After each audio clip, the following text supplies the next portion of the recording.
First of all, you got to give them they got to give them credit. Obviously, a very talented team, and they played well. Offensively, I think biggest factor in the game was we were not able to get the running game going, which made us predictable. And the last thing you want to do is be predictable against a talented opponent like that. And we weren't able to control the line of scrimmage. Similar on defense.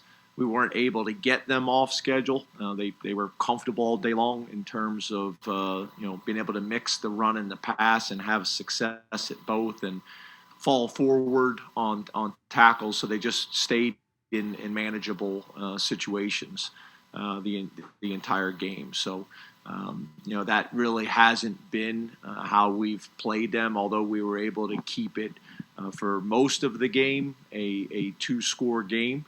We had been able to have a little bit more success on defense. We were able to make some plays in the passing game, but not in the running game. So that's been obviously the emphasis in our corrections on Sunday. So getting into Maryland, obviously we have a confident team coming in. They had a big win last week, an overtime win against the University of Maryland on a missed extra point to win the game. The quarterback played extremely well. You look at it's really it was two different games. You break the Northwestern game down, and they started out and did some pretty good things, and then Northwestern really was able to get turnovers and really controlled the game. And then you look at the Minnesota game. They started out strong. Maryland offensively, I think, went up 14-0. Then Minnesota was able to get going offensively and defensively, and was able to take control of the game. And then Maryland was kind of caught on fire, specifically in the pass game. Was able to mix the run in. The quarterback played extremely well. They're talented at wide receiver. And made some big plays and found a way, I think, to battle back from 14 or 21 points to tie the game up, send it to overtime, and then obviously win in overtime with the missed extra point. So talented team coming in, specifically on the perimeter. Obviously, I know this university and this program well. Spent a number of years there. I think 8 years there. Have a lot of memories there, a lot of respect for that area, for that community, for that university, and looking forward to the opportunity to get out and play. We did have obviously a change in schedule this week, and I was very proud of how the staff and how the players handled that. We're very routine oriented. And after playing a physical, tough game like that, and then had practice on Sunday, and then Monday's usually our off day, and we practiced on Monday and practiced well. I was concerned about getting enough of the game plan done to allow us to have an effective practice on Monday, and also the guys fighting through the bumps and bruises and soreness from the game. That's usually why Monday's a recovery day for us. I thought the coaches did a great job. It made for a late Sunday and an early Monday to get all those things done and prepared.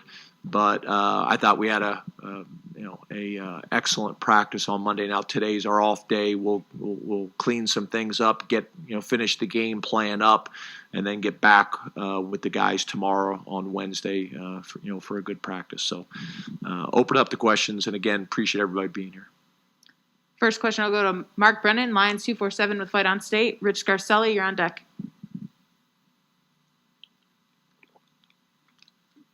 Mark?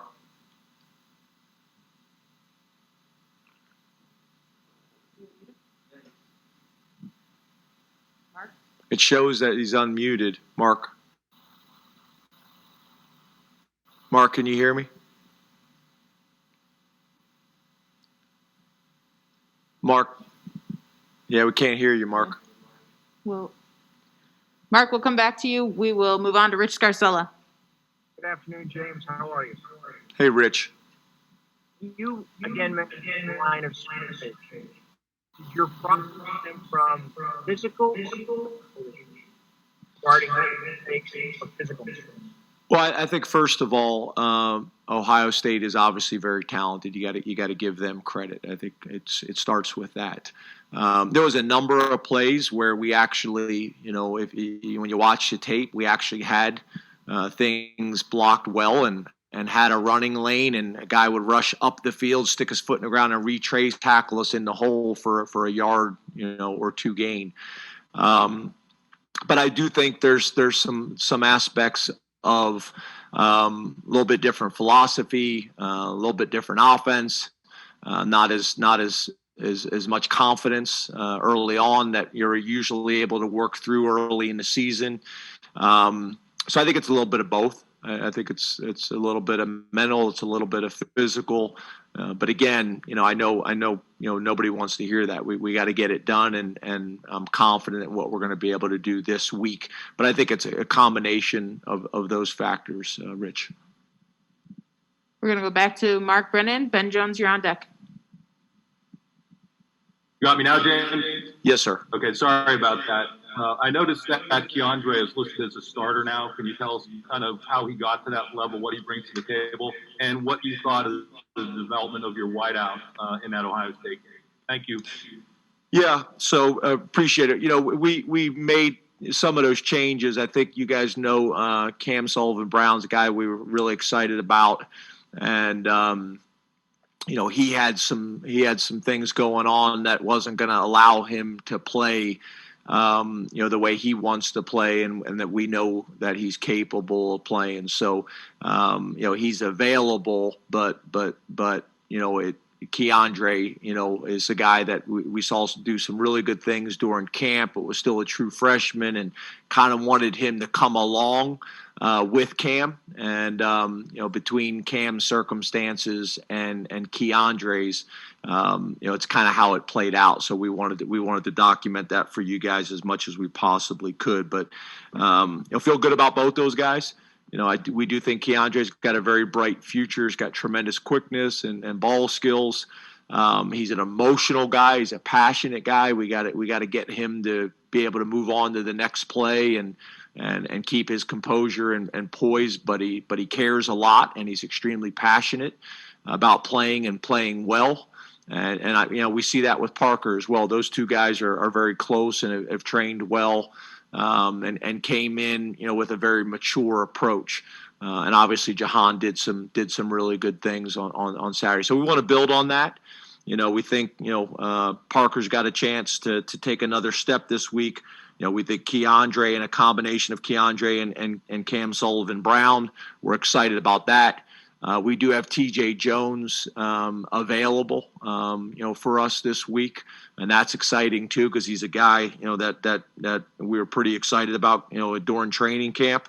And then obviously Daniel George has played some football for us as well. So we feel like we're getting back to a group of guys that can play and contribute. And we had some circumstances that limited some of their opportunities. Ben Jones, Parthapadya, you're on deck. Hey, James. Hey, Ben. Most teams are best in week one, regardless of who they're playing. Could you start over, Ben? It was kind of cutting out there. Most teams don't look great in week one. Ohio State may not look their best against anybody. And you evaluate that, you want to get better at that. How much do you balance the alarm bell go off in your head with just the circumstance of who you're playing? Some of it's breaking up. I think it's about playing well in week one, and other people. Yeah, how do you balance what you need to change, or how you need to get better with how you play week one and who you're playing against? Yeah. Okay. Yeah. Fair question. I think you have to take both things into consideration, Ben. I think you got to say, okay, clearly these are areas that we need to get better. I think week one, it was pretty obvious, what the things were to get better in. You turn the ball over like that, and you have penalties like that, you're going to make things challenging. Week two, obviously, the opponent also played a factor in that. So I think you're balancing the two things, Ben. I think you sit there and you say to yourself, okay, these are things that we clearly have to get better at, from the details, from the fundamentals, from situational football and understanding kind of where we're at and why. And then, okay, here's the opponent that factored into this as well. And I think your point is a good one, Ben. You look across the country, this is kind of an unusual year for a lot of different reasons. But at the end of the day, this is the situation that we're in. These are the circumstances, and we got to embrace it and make the best of it. But I do think your point is a good one, Ben. You got to look at the complete picture.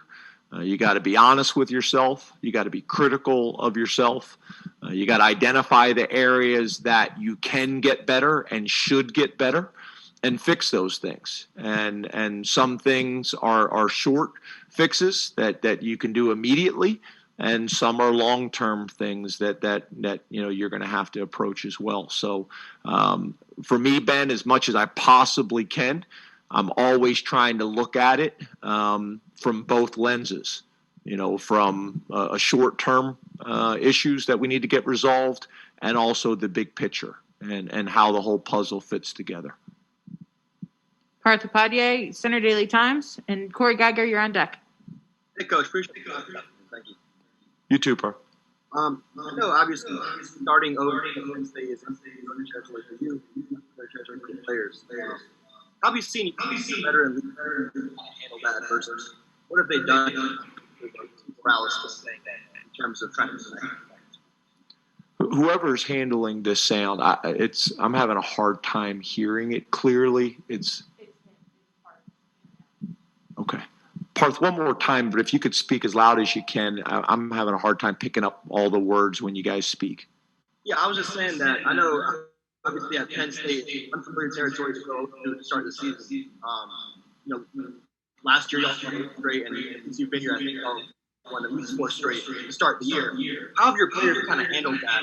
And specifically your veterans, how have they kind of helped keep that team trying to get back on track? Yep, I got you better there. If all of you guys could just speak a little bit louder, that helps. I guess that the first thing I would say, Parth, is I don't know if it's necessarily accurate to compare apples to apples. Typically we're playing a combination of non-conference and conference games. This is a very unusual year, so it's hard to make comparisons because it's just different. But I do understand your point. I don't think I've ever been in this position as a head coach. But our guys have handled it well. For us, we try to correct the problems and not criticize the individual. It's never an attack on an individual. And that's myself, that's the staff, that's the players, that's all of us. Okay, here are the things that we have to get fixed. These are the things that we know that lead to winning. And these are the things that we know that lead to a lack of success. And before you start doing the things and emphasizing the things about winning, you got to eliminate the things that lead towards things that are not successful. You got to eliminate those things. That's what I think week 1 was. Week 2 was obviously a different conversation, but I think our guys have taken a very mature approach, obviously disappointed and frustrated and not where we want to be or where we think we should be. But again, there's a fine line to that because you also got to move forward, and I thought in the locker room Saturday night, I've learned over my, I guess it's 10 years now as a head coach. The last thing you want to do is after a loss is start making corrections in the locker room. It's just too raw at that moment. You tell them you love them. You tell them you appreciate them, that we're all in this thing together and we got to stick together during challenging times. And that on Sunday, we need to make these corrections. And for a lot of us as coaches, it even starts Saturday night. But I thought a couple guys stepped up in the locker room that night and said some really good things to the team. And then, again, I thought on Sunday in meetings and out on practice that our body language and demeanor and our lack of defensiveness, all of us, I thought was really good, and that led to us to having a good practice on Sunday, and then I thought a good practice yesterday. And I think that's the challenge, is in college football, every season, every game is so meaningful. And in some ways where I think the college football playoff, I think has made college football even more exciting, but it's also, I think, created some challenges. It's very all or nothing with the college football playoff now. I think for the most part, our guys have handled adversity well. Corey Geiger, Nittany Sports Now. Neil Rudell, you're on deck. Hi, James. It appears Hi, Corey. wearing I voted sticker. Why has voting been such an important aspect of you, the football program, and today being Civic and Day? How do you feel about the message that it sends for college athletes to be able to take the game off? Yeah. Well, I think a couple things. I think, first of all, that we all have a duty and a responsibility to be active in what's going on in our democracy and in our country. It's a right that we have fought for. It's a right that we have earned. It's something that some people and some countries would love to have. And I think, maybe for a period of time that we took some of those rights for granted. And I also think there's probably an aspect where there's a lot of people that have had opinions on what should be going on in our country, but really had not used their voice. So I think there's been a lot of emphasis over the last couple of years, and specifically this past year, to say, okay, if you want to have a voice, if you want to have opinions, it starts with going and getting involved and taking advantage of your rights. So that's something that I think you've seen in professional sports, and it trickled down to college sports as well. And then when the NCAA and the Big Ten and a lot of these conferences made some decisions like making this an off day, from competition and practice, then I think it magnified it even more, and it led to great discussions and dialogue. And obviously, some of the challenges, that are going on in our country and in our world, probably magnified it as well. So, for us, we wanted to educate our guys. We wanted to create opportunities for them to be engaged. And then, I'm pretty confident that, most of our staff and most of our team went out and voted this morning. I was fortunate to get there early and be able to get in and out before it got busy when I left after voting. It was packed, so I was glad I got there early. I voted over at Good Shepherd Church over there by Grayswood Elementary School, where my daughters went to elementary school. And we got there. I think I was fourth or fifth in line, and then but by the time I left, I was happy I got there early. So, but our guys, I think have been very active, and I'm proud of them, and I'm proud of the approach that the Big Ten has taken with this as well. Neil Rudell, Altoona Mirror. Donnie Collins, you're on deck. Neil, I think you muted yourself. Thank you. How about now? I'm sure there's punchline for somebody there. Hey, do you feel 35 times in 2 weeks Sean has carried? Was some of that Ohio State rush, or are you trying to get away from running him quite that much? Yeah, we went into Ohio State specifically with the understanding that we were going to have to be aggressive in that game and run the quarterback. We knew that's a thing that has given them issues and challenges in the past. So it was a big part of our game plan. There are going to be weeks that we do that, and there are going to be weeks that we try to limit that. But that was definitely a approach and a plan going into that game for sure. Donnie Collins, Grand Times Tribune. Audrey Snyder, you're on deck. Hi, James. Hey, Donnie. I wonder, did you consider you giving some carries to Holmes and Lee last week? I'm assuming the situation, the score had something to do with that. But how much do you think you're going to lead them going forward? And how much do you weigh in a situation where, where the game was going like it is? Do you put someone untested in? Yeah, I think Holmes and Lee are going to have to be a big part of what we do moving forward. We were able, we were forced into a situation in week 1 to do it. I thought last week they kind of showed to us that they were ready for the moment in terms of just kind of their demeanor and how they approach things and how they were with Coach Sider on the sideline and the times that, they were able to get in. But yeah, they're going to have to have a bigger role and Devin, we're excited about Devin and what Devin's going to be able to do this week and moving forward. But we need those complementary pieces. We can't just ride Devin all year long. Audrey Snyder, The Athletic. Thomas Frank Carr, you're on deck. James, how would you evaluate the play of your safeties through these first 2 games? I'm sorry. How would you evaluate the what? The safeties. Yeah, Lamont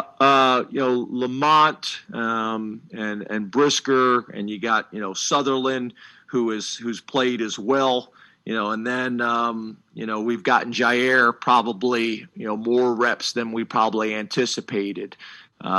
He's coming along and coming along quickly. Obviously when you go back and you watch that tape and you talk to Coach Banks and you talk about the production that we've had at the safety position, not just at that position, but really across the board. At every position, I think we're capable of playing at a higher level. Lamont's played a lot of football for us at this point. Brisker's played a lot of football for us, and so has Sutherland. So I know they have very, very high expectations, and their coaches do as well. And I think you're going to see those guys play extremely well for the remainder of the season. And, we feel like those guys got a lot of ability. So we're expecting big things of them this week against Maryland and for the remainder of the season. T. Frank Carr, ESPN Radio 1450. New Bias, you're on deck. Hey, James. How you doing? Good. How are you? Doing well, thank you. If you have a team that you're facing and they have a quarterback who's determined to get the ball out quickly, how do you combat that as a defense and give your defensive line, which historically has been very good, a chance to do what they do? Yeah, I think that's a great point. I think if you're playing Penn State, typically the plan is to get the ball out of your hands quickly, spread the ball around.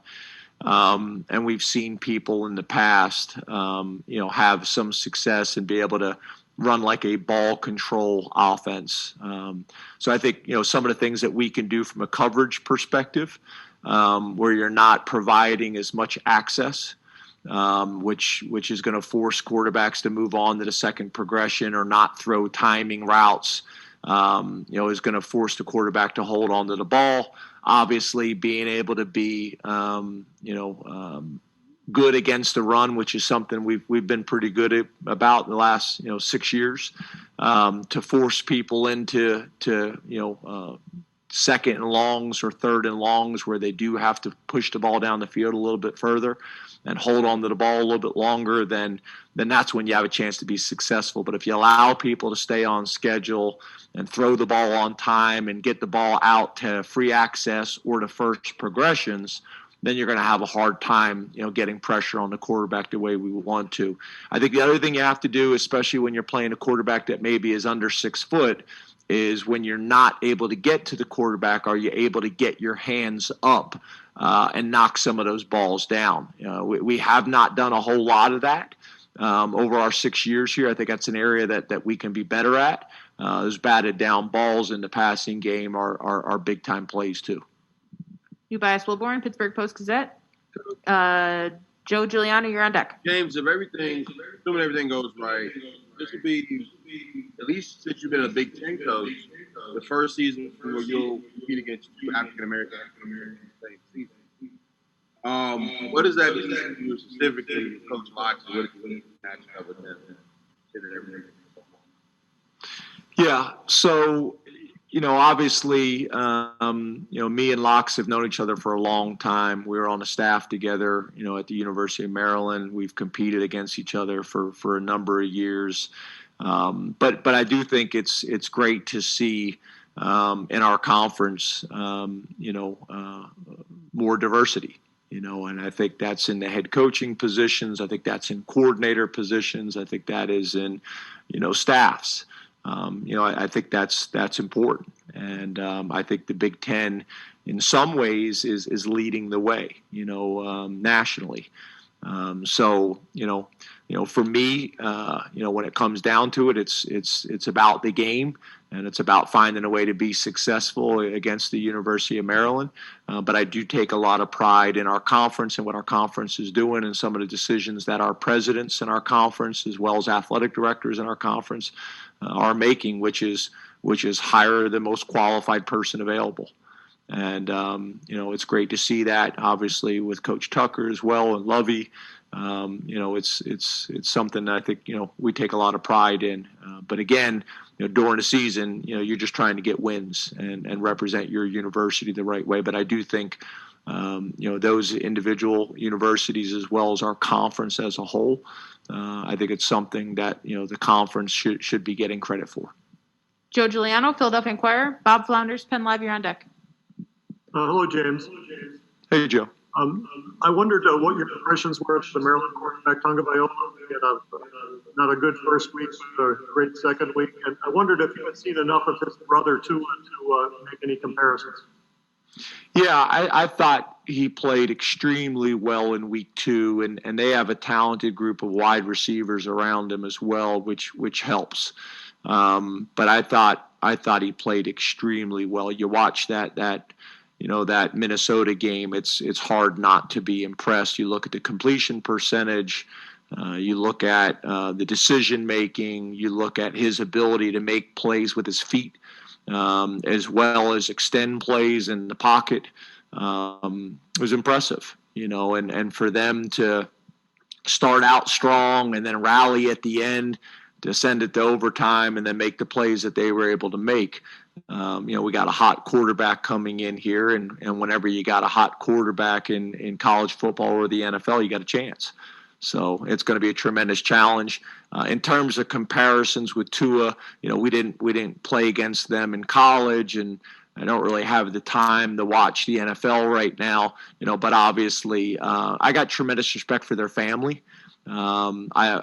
The times I have been able to watch Tua and the times that I have watched his interviews and how he's gone about his business and how he's been unbelievably respectful to his coaches and the community and his opportunities and his family, and they're a family of strong faith as well.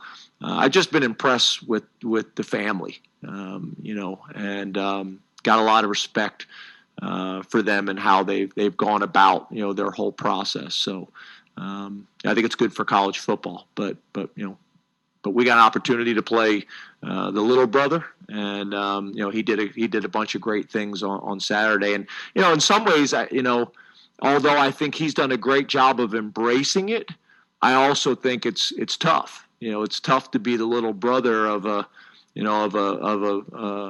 big brother that's had such a prolific college and start of an NFL career. We had a similar situation at Vanderbilt when I was the head coach there with Jordan Rodgers. So it can be tough, it can be challenging, but I think he's done a good job of embracing it. Looks like Bob's not on, so we'll go to Greg Pickle, Penn Live, and John Petishnock, you're on deck. Hey, Coach, how would you assess your special teams from week 1 to week 2? Obviously in week 1, we did not play up to our standard and, did not play our formula, really in all 3 phases. And I think in week 2, we did our jobs. We didn't really make any plays to swing the game in our momentum, but we did our jobs. We kicked the ball much better on kickoffs, on field goals, and on punts. and we covered well, and we protected the ball and didn't have any penalties. So I think it was a step in the right direction, but I also think we can make some plays, which is the next step. John Petishnock, the football letter. Gabe Angieri, you're on deck. Hey, good afternoon, James. Thanks for your time today. Hey, You too, I Joe. wanted to ask about the Polish families who are such a huge support system. Considering that some or maybe most of the families can't travel to campus or attend games, how have you been communicating with the families, and how important will communication with them be throughout the season? Did you say that the families can or can't when you asked the question? I mean, it's my understanding that most of them can't, just based on where they're living in the country, or maybe more of them can travel than what I'm aware of. But just considering that the families are such a huge support system for the players, some of them might not have that this year, like in person. Just how much have you been communicating with the families, and how important is that? Yeah, in season, there had not been a whole lot of communication from me. My staff communicates in terms of keeping them informed of what's going on. In preseason, we met a lot. I probably had, I don't know, between 8 and 10 parent meetings, keeping them informed with what was going on. So I think very early on, everybody was aware, the players and the parents, that at one point we weren't going to have any. We weren't going to have any parents at games, and then that got open from a Big Ten perspective, and also from a state perspective. The state of Pennsylvania allowed us to do those things. But yeah, it's very different. And we run a family program. Our parents are typically at Friday practice. They're obviously at the games. We usually have parent tailgates. They're a huge part of it, and we try to keep them as involved as we possibly can, and not only for our players but also for the coaches. I usually would go out there before the game and see the parents and get some hugs and support from them as well. And that's how we run our program. I know a lot of programs aren't like that, but I do think the fact that we were aware of this before the season started helped. But it's still challenging, and it's still problematic. But again, this is what 2020 offers. This is what 2020 brings, and we need to embrace it. Gabe Angieri, Onward State. Tyler Donahue, you're on deck. Hey, James, how are you? Good, Gabe. How are you? Good, thanks. How do you say played your linebacker so far? And if you guys could speak as loud as you possibly can, because it's breaking up, and I keep getting words cut out. So as loud as you guys can be would be helpful. How would you assess play of your linebacker so far this season, and what do you think Jesse looks like in the second half of Ohio State? Yeah, I think it's hard because we've had multiple linebackers out. And when you have Jesse, who we think had been playing at a really high level, and to have him out for the second half of game 1 and the first half of game 2, it had an impact. There's no doubt about it. But I think Ellis has done some good things. We're excited about Brandon. I thought Brandon took a big step in game 2. And then obviously Lance Dixon was able to take on a more significant role last week, and we couldn't be more excited about him and his future. It was great to get Charlie Catcher back. Charlie Catcher had been limited at the end of training camp, so it was great to have him back. And then obviously, we got the young guy as well, who we're excited about and expecting big things from him. And Curtis Jacobs is playing on special teams and playing a little bit on defense as well. So having Jesse back, I think, is important. So we can have those 3 starters in there as much as we can, and then be able to rotate those other guys when needed, either by those guys tapping based on drives, or just our rotation that we talk about and work on all week long, and how we're going to get those other guys in opportunities, and how many series a half. Last 2 questions. First one to Tyler Donahue, and Peter Terpstra, you're on deck. Good afternoon. Hey, Tyler.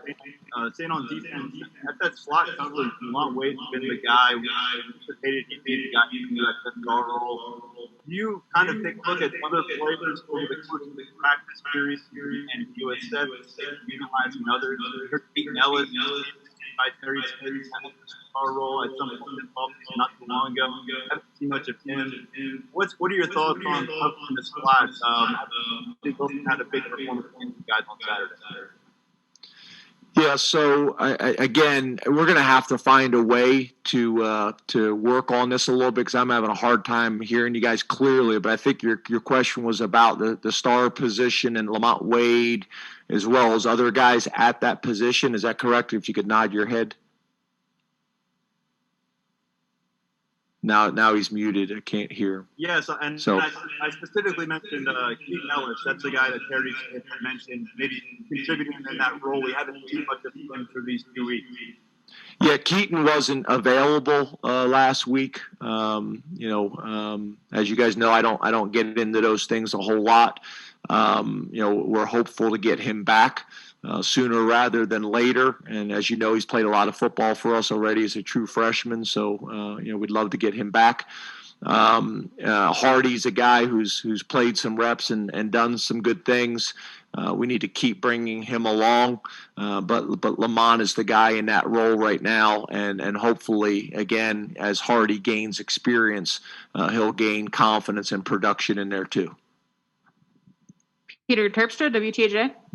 Hey, Coach. When it comes to having 2 losses on the season, historically, I guess that I don't know if a team with 2 losses has made the playoff or not. With your seniors on your team, what have you seen from them since the loss to Ohio State, and how have they kind of pushed a message of finishing strong from here on out? Yeah, Peter, you came through perfectly clear. I don't know if your internet's different than everybody else's or what, but it sounded great, so I appreciate it.